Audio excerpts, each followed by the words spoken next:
뭐 요새 갑자기 이 강의를 사람들이 많이 듣는다고 그래가지고 내가 조금 더 신경을 쓰게 되네. 이거 서비스를 더 많이 하게 되는데 더 많이 쓰고 막 지난번에도 괜히 저 주역 얘기를 하다가 길어졌는데 주역을 좋아하는 건 틀림이 없어요. 그게 왜 그러냐면은 우리나라 태극기가 주역이거든. 그것이 뭐냐면은 우리가 태극기라는 게 잘은 모르지만 박영효라는 사람이 처음에 그거를 디자인을 했다 그러는데 그 디자인 한 것도 사실은 조선 왕조에 그 어기가 있었는데 그게 8궤장으로 돼 있던 거거든. 8궤로 돼 있어가지고 태극기를 난 옛날에 그 참 조금 더 단순했으면 좋겠다.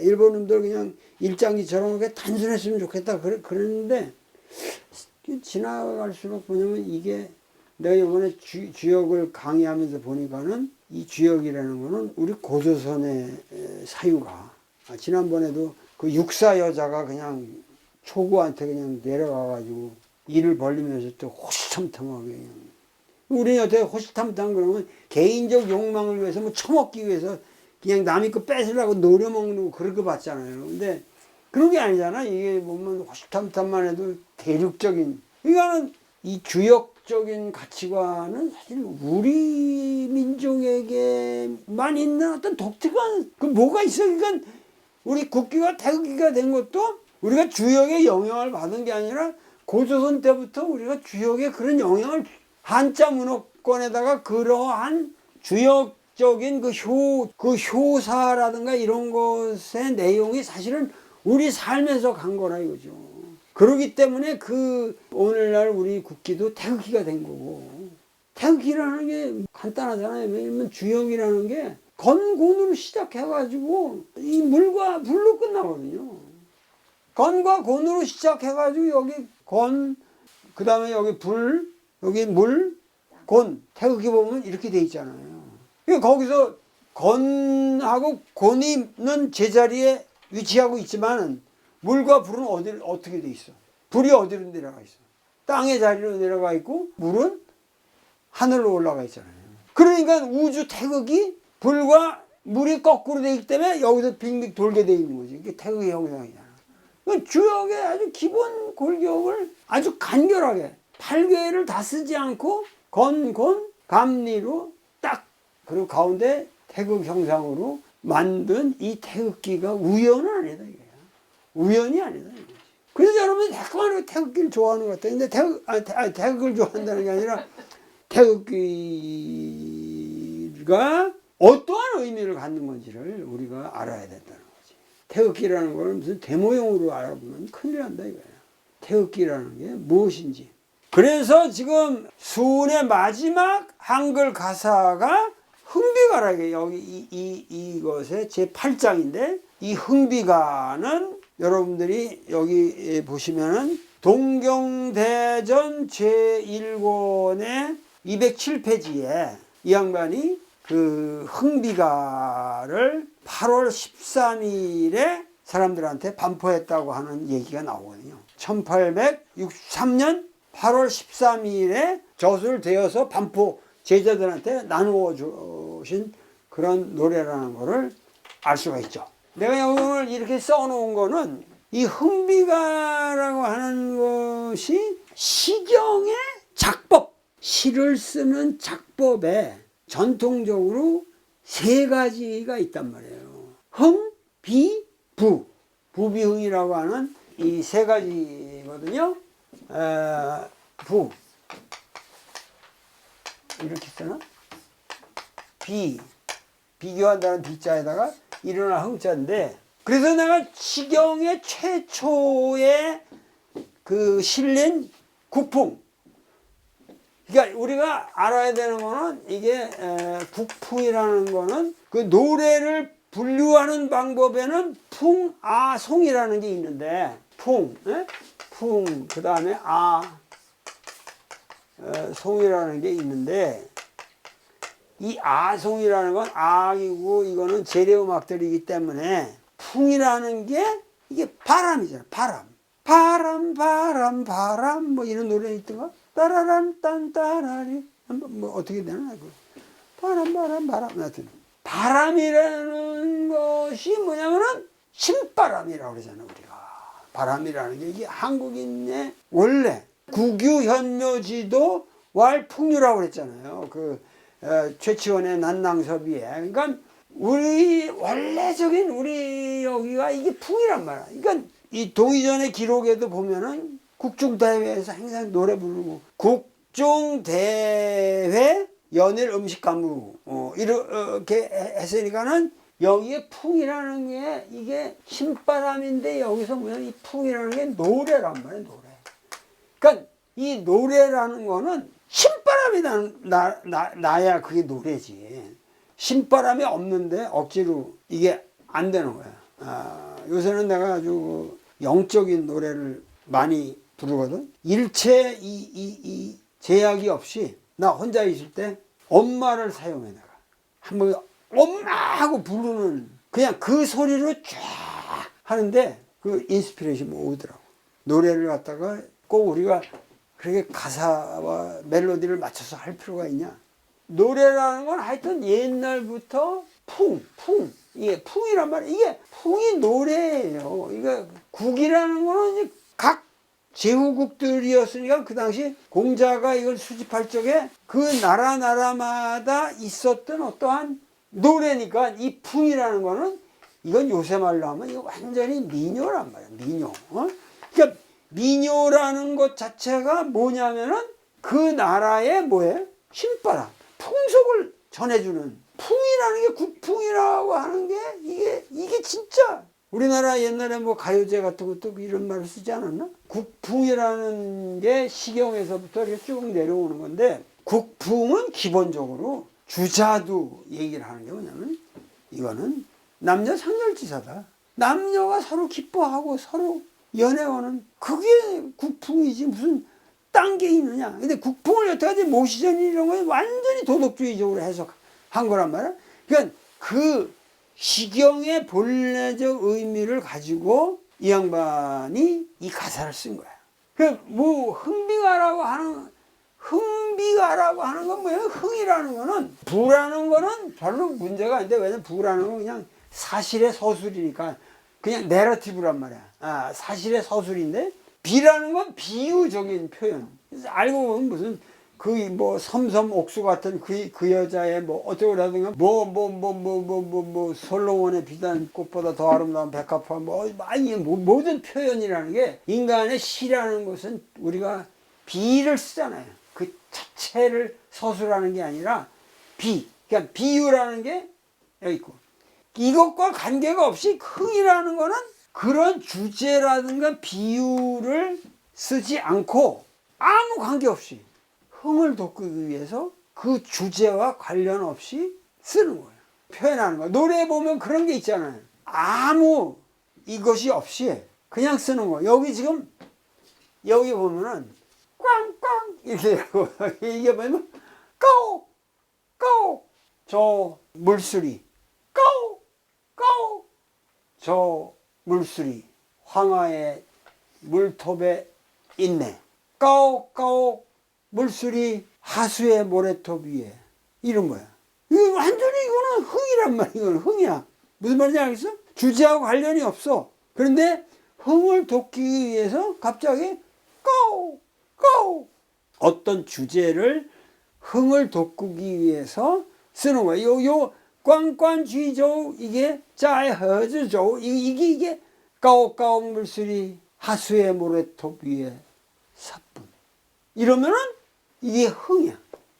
야오티아오수니 진스하오조 요조한 숙녀 군자의 좋은 짝 이렇게 되는 거. 그러니까 여기 우리가 말하는 이 지금 숙녀라는 말도 여기서 나온 거예요. 지금 여기 숙녀라는 말 여러분 요조 숙녀라는 말이 여기서 나온 거란 말이야. 근데 꽝꽝 쥐조 짜이허즈조 야오티아오수니 준스하오조 이러면은 이것 자체가 하나의 지금 흥이야. 흥을 돋구고 여기 이제 주제가 나왔어. 숙녀하고 군자가 주제가 됐어. 삼차라는 거는 참치. 참치라는 거는 이게 들쑥날쑥하다 그런 의미거든요. 선스 싱차이, 싱차이가 이게 마름나물이에요. 마름나물. 들쑥날쑥 마름나물 좌우 물길 따라 이거는 건져낸다 이거예요. 마름이 떠서 이렇게 가는데 물길 따라서 좌에서도 던지고 우에서도 여러 사람들이 봄맞이를 하러 나와가지고 나무를 건지는 거야. 그런데 여조 숙녀 오매구지로 돼 있잖아. 그 여자가 이렇게 나와서 이걸 건지고 이러는 걸 봤어. 그 수녀를 이 군자는 어떻게 돼? 오매불망 구하는 거지. 자나깨나 구하도다. 한번 봤어. 봤는데 그냥 그 여자의 영상이 안 사라져. 자나깨나 그 여자를 생각하는 거야. 그런데 어떻게 돼요? 조즈 뿌다. 여기 구지불득이라고 하잖아요. 여러분들 이거 보세요. 이 구조를 보라고. 이 노래를 보면은 선스 싱차이가 이게 테마야. 여기 나와서 그 여자가 이 마름을 건져내는 것이 여기 딱 딴 이렇게 딱 가잖아요. 그러니까 2, 4, 5가 반복이 되잖아. 이 후렴구라는 게 그래서 여기선 류로 나가고 류지 그것을 류라고 여기선 좌우 체지하고 이건 좌우에서 삶는 거야. 이 삶아서 먹는 거야. 그리고 여기서는 오매구지로 되어 있고 여기서는 금술로 여기서는 쳐다보기만 했어. 그래가지고 구했는데 여기서는 금술로 서로 벗하고 있잖아요. 금술을 막 서로 치면서 벗하고 있고 여기서는 종과 북을 쳐가면서 이제 완전히 한 몸이 된 거야. 여기서는 또 갖다 삶잖아. 삶으니까 이거는 같이 먹는다는 의미야. 삶을 한 몸이 된 거야. 그러니까 여기 보면은 2, 4, 5가 하나의 반복된 그 후렴 구조를 가지고 있는데 이거를 만약에 4개로 해서 이걸 딱 맞췄다 그러면은 이 노래는 잼병이란 말이에요. 가사가. 지금 클라이막스가 어디 있냐면은 여기 있잖아요. 여기. 이거를 3에다 껴놓는다는 게 이게 엄청난 현대적인 감각이란 말이야. 엇박이지. 그냥. 완전히 다른 거지. 여기서 뭐야? 구해도 얻지를 못해. 그 여자를 품에 안을 수가 없어. 그러면서 오매불망 그리워하고 추구를 하는 거야. 그러면서 아득하게 사무친다. 사무친다. 그러면서 우리가 전전반칙한다는 게 여기서 나온 거야, 바로. 밤에 그리움에 그냥 뒹굴면서 그냥 전전반칙한단 말이야. 그러니까 이것이 지금 1에서 여기는 까옥까옥하고 전스 싱차이 조요 려우즈 했단 말이야. 근데 이거를 여기서 여기 아주 파토스적인 이런 감각이 여기서 클라이막스에 갔다가 다시 풀고 제5에서 다시 해피엔딩으로 올라가는 거지. 구조가 기맥힙니다. 내가 보면 이 스탄자의 구성 양식이라든가 이런 것들이. 근데 이 흥비가는 전통적으로 상당히 난해한 노래로 알려져 있었어요. 수훈에게 있어서 사실은 이 수훈이 이 흥비가를 쓰게 되는 그 모티브는 이 양반이 완전히 본격적인 포덕을 마지막으로 하면서 죽음이 임박했다는 걸 느껴. 마지막으로 막 가니까. 그래는 마지막에 이 교단을 이끌고 가는 사람들한테 아주 절절하게 부탁하는 마지막 유언 같은 거거든요. 근데 그 절절한 부탁의 내용이 뭐냐? 이 흥비가가 재미난 게 뭐냐면 모기 노래라고 말해도 돼요. 모기 노래라고. 모기라는 게 뭐냐? 사람의 피를 빨려 먹기 위해서만 존재하는 존재라 이거야. 흥비가라는 말을 쓴 거는 모기가 우선 비우고 그 앞에 도끼자루 노래라는 게 흥으로 돼 있거든. 흥의 형식은. 그래서 흥과 문장군의 이야기를 가지고 이 문장군이 모기를 문장군이라고 하는데 그러니까 모기라는 게 뭐냐? 피를 빨아먹는다는 게 뭐냐? 앞으로 교단 내 이거는 저 관과의 관계가 아니야. 교단 내에 내가 죽고 나면은 너희들의 피를 빨아먹는 모기 새끼들이 너희들을 계속 괴롭힐 거다. 교단 내의 사기꾼들. 얘들 때문에 과연 이 동학이라고 하는 순수성이 지켜질 것이냐. 모기의 행태를 우리가 살펴보면은 1. 모기는 자기 생존을 위하여 사람의 피를 빨아 처먹는 것이 그 삶의 소이언이다. 모기는 사람의 피를 빨아 먹으려는 사악한 목적을 가지고 도유들, 동학도들에게 접근한다. 우리 사람들에게 접근할 것이다. 3. 그러한 사악한 목적을 가지고 있으면 반드시 소리 없이 몰래 접근할 텐데 모기는 의외의 행동을 한다. 뭐야? 삐 식구처럼 나는 맨날 그냥 밤에 자다가 모기가 나타나서 웽거리면 나는 그날 밤 그냥 난 가거든. 나는 큰일 나요 나는. 모기는 의외의 행동을 한다. 모기는 사람에게 접근할 때 매우 친숙한 왕왕 소리를 낸다. 이 소리는 정다웁게 속삭이는 것처럼 들릴 수도 있다. 5. 모기는 사람에게 접근할 때 반드시 웽웽 소리를 내기 때문에 사람들을 안심시키고 방심케 한다. 6. 사람들이 방심하고 있을 때 모기는 피를 빨아 처먹는다. 돈을 긁어낸다 이거죠. 사기를 쳐가지고. 그러니까 모든 종단의 문제가 이 사기꾼들 때문에 문제가 생기는 거거든요. 7. 그런데 모기는 피를 빨아먹을 때는 본인들이 알아차리지 못하게 아프지도 않게 빤다. 8. 사람들이 피 빨렸다는 것을 알아차렸을 때는 이미 모기는 사라진 후였다. 9. 모기는 반드시 피를 빼먹고는 사라진다. 10. 사라지면 모기를 잡기 어렵다. 이런 내용으로 되어 있단 말이야. 요걸 알고 있으면은 이 흥비가가 쉽게 해석이 되는데 여태까지 이 흥비가를 너무 미스테리어스하게 생각해가지고 흥비가의 정체를 우리가 명확하게 몰랐어요. 결국은 이 수훈의 입장에서 볼 때는 그 동학운동을 자기가 리드한다고, 자기들이 그거를 리드한다고 하는데 들어와서 보면 이 순박한 사람들 등쳐먹기 좋은 집단이다 이거지. 그래서 이들에 의해서 여러분들이 피를 빨리게 될 거를 걱정해서 이 흥비가를 마지막으로 쓴 거예요. 지금 사실은 초기 교단의, 기독교도 그렇고 모든 초기 교단의 역사는 끔찍한 사기와 기만의 역사입니다. 초기 교부들의 그 행태들을 보면은 그 엄청난 권위주의를 가지고 엄청나게 사람을 피를 빨아먹고 도륙을 하고, 여러분들이 정말 탁월한 미녀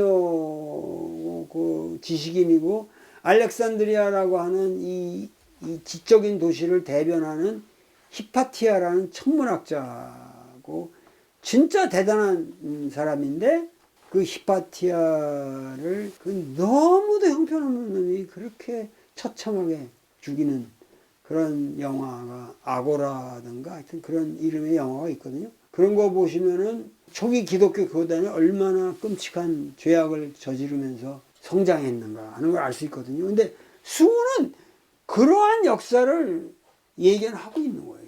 참 대단한 거예요. 그래서 우리 교단은 그런 식으로 나쁜 놈들이 들어와가지고 권위주의적인 행태를 부리면서는 안 되겠다. 이래가지고 흥비가를 썼기 때문에 그나마 동학운동은 순수하게 여태까지 내려왔습니다. 이게 사실은 흥비가 덕분이라고 말할 수 있어요. 정말 이 흥비가라는 이 노래는 동학운동에 있어 너무도 귀한 얘기죠. 거기에 시작에 난지유의하고 이지윤환이라는 그 테마가 나오는데, 어려운 무국대도를 어렵다 하면서도 꾸준히 돌파해 나가면 반드시 쉬운 경지가 나타나고, 쉽다 하면서 깔보다 보면 반드시 어려운 경지가 나타난다.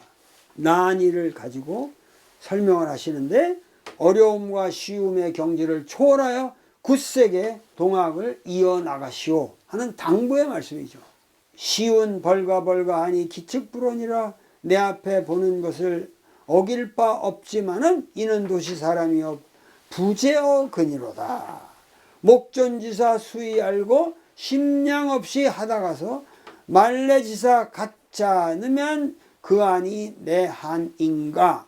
이러므로 세상 일이 난지 유의하고 이지 난인 줄을 깨닫고 깨달을까. 296페이지. 여기 이제 시경의 벌가라는 노래가 있거든요. 근데 그게 이제 그 유명한 그 누구야 그 양반 누구지 그 원효 대사께서 그 여속공주하고 결혼할 때도 이 노래를 부르면서 그 결혼을 했다는 얘기인데, 이게 도끼자루가 지금 부러져 가지고 도끼자루를 만들려고 도끼자루 나무를 구하러 산에 가는 거거든요. 그러니까 도끼자루 만들 나무 하러 가세. 도끼자루 만들 나무 하러 산으로 가세.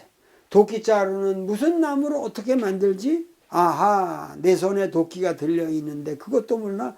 도끼자루 만드는 모든 법칙은 이미 내 손에 있는 도끼 속에 다 있단다. 멀리 찾을 필요가 없지. 요것만 여러분 아시면 돼요. 이 도끼자루 노래라는 게 뭐냐면 네 손 안에, 너 존재 안에 동학이라는 거의 모든 가능성은 이미 너의 존재 안에 내면에 있는 건데 그걸 어디 가서 찾냐. 그러니까 그 모기 장군 같은 새끼들한테 피 빨리지 말아라. 진리는 너한테 있는 것이다 하면서 이거를 흥으로 내걸고 이 노래를 시작하시는 거예요. 내 앞에 보이는 세상을 부정할 바 없겠지만 세상이란 본시 모든 것이 사람의 관계로 이루어지는 것이요 사람의 인품의 깊이가 가장 중요한 것이다. 근세 유학의 논의에서도 사람 때문에 가치는 근수에 있지 아니하다라는 이야기가 있다. 무게에 있지 않다. 이 근수라는 말이 왕양명의 전습록 상에 나오는 유명한 말인데 그것에 대해서도 제가 정확하게 여기 297페이지에 설명을 해 놓았습니다. 그러니까 눈앞에 전개되는 일들을 쉽게만 생각하고 마음에 깊은 헤아림이 없이 아무렇게나 대처하다가 막판에 좋지 않은 결과가 나타나면 본인의 한이 되지 않겠는가. 그러므로 세상 일이 어렵다 생각해도 어렵게 뚫고 나가다 보면 쉬운 경지가 피어나고 쉽게만 생각하여 쉽게 넘기다가는 반드시 어려운 상황이 생겨나는 것을 너희들은 진실로 깨닫고 또 깨달을 순가. 이렇게 해서 이제 흥비가가 시작됩니다. 그러니까 흥비가라고 하는 말씀을 붙인 걸 봐도 뭐야? 이 수원이라는 양반이 이런 시경까지 다 독파한 사람이라는 거죠. 그래서 시경의 수법을 가지고 마지막에 이 흥비가를 쓰시고 그 뒤로 이제 불연기현이라는 그 한문 논문을 하나 더 쓰시고 결국은 잡혀가는 거죠. 암행어사 출도가 용담으로 내려집니다. 서울서 내려왔어요. 그것도 집행관이 비극적인 역사인데 수는 모든 교단에 발생하는 초기에 발생하는 이 사기꾼들에 의해서 내가 가르쳤던 이 많은 사람들이 또 기만을 당할 우려가 있다. 근데 예수는 그런 거를 다 미연에 방지해 놓지 않았기 때문에 사실 초대교회는 엉망이 된 거예요. 많은 경우 지금 기독교의 초대교회라는 건 볼 게 없습니다. 그거는 완전히 사기꾼들이 만든 하나의 캐리그마란 말이야. 그러니까 오늘날의 성경도 그 진실한 모습을 알 수 없도록 전부 왜곡이 된 거고 예수의 모습도 전부 가려져 버린 거예요. 수호는 어떻게 돼? 초대교회 캐리그마가 있어서는 안 되겠다. 그야말로 내가 말한 모든 진리는 내가 직접 쓴 글로 남기겠다. 그리고 앞으로 문장군들은 사라져라. 정말 이 세계 종교사에 있어서 수은만큼 이렇게 순결한 생각을 한 사람은 없습니다. 우리 민족의 자랑이기도 하고 우리 민족의 종교가 이제 새롭게 진정한 어떠한 방향을 잡을 수 있는 그런 계기가 이제 주어질 것이라고 저는 생각을 합니다. 오늘 강의는 이것으로 끝내겠습니다. 감사합니다.